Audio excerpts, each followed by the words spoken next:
നമ്മൾ കോപ്പി ചെയ്ത് നമ്മൾ സ്റ്റാർ ചെയ്യുന്ന ഓപ്ഷൻ ഞാനിപ്പോൾ ഓൾറെഡി പറഞ്ഞല്ലോ.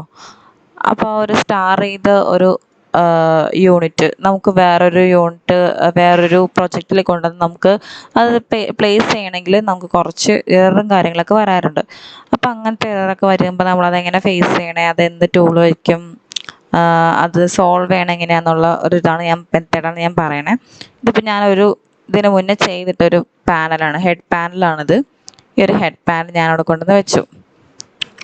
എൻ്റെ ഇത് കറക്റ്റ് മെഷർമെൻറ്റ് അനുസരിച്ച് ഞാനിത് സേവ് ചെയ്തേക്കുന്നത്. ഇത് ഞാൻ പാനൽ എഡിറ്റ് ചെയ്തിട്ട് അതിനകത്ത് ഞാൻ മെഷർമെൻറ്റ് കട്ട് ചെയ്ത് വെച്ചേക്കുവാണ്. ഇതൊരിക്കലും ഞാനിങ്ങനെ സ്കെയിൽ ഓപ്ഷൻ വെച്ച് ചെയ്യരുത്. കാരണം ഞാൻ ആ സ്കെയിൽ ഓപ്ഷൻ വെച്ച് ചെയ്ത് കഴിയുമ്പോൾ അതനുസരിച്ച് ആ പാനൽ വലിഞ്ഞു പോകും. അതിപ്പോൾ ഇത് മാത്രമല്ല, ഈ ഒരു പാറ്റേൺ ഡിസൈൻ ആണെങ്കിലും അത് ആ ഒരു ഡിസൈനിൽ നിന്ന് ഭയങ്കരമായിട്ട് മാറ്റം വരും. നമ്മൾ ഒരിക്കലും അങ്ങനെ ചെയ്യരുത്. പകരം നമ്മളത് അൺഗ്രൂപ്പ് ചെയ്തിട്ട് ഓരോ പാനൽ വെച്ച് മൂവ് ചെയ്ത് ആ ഒരു ഗ്യാപ്പ് നമ്മൾ എങ്ങനെ ഫില്ല് ചെയ്യണമെന്ന് നോക്കണ്ടേ.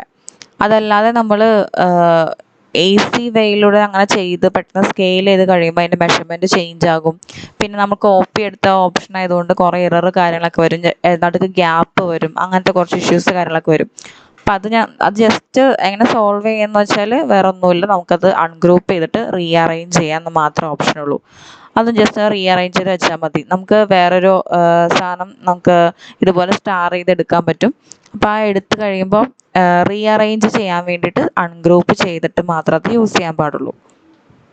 ഓക്കെ.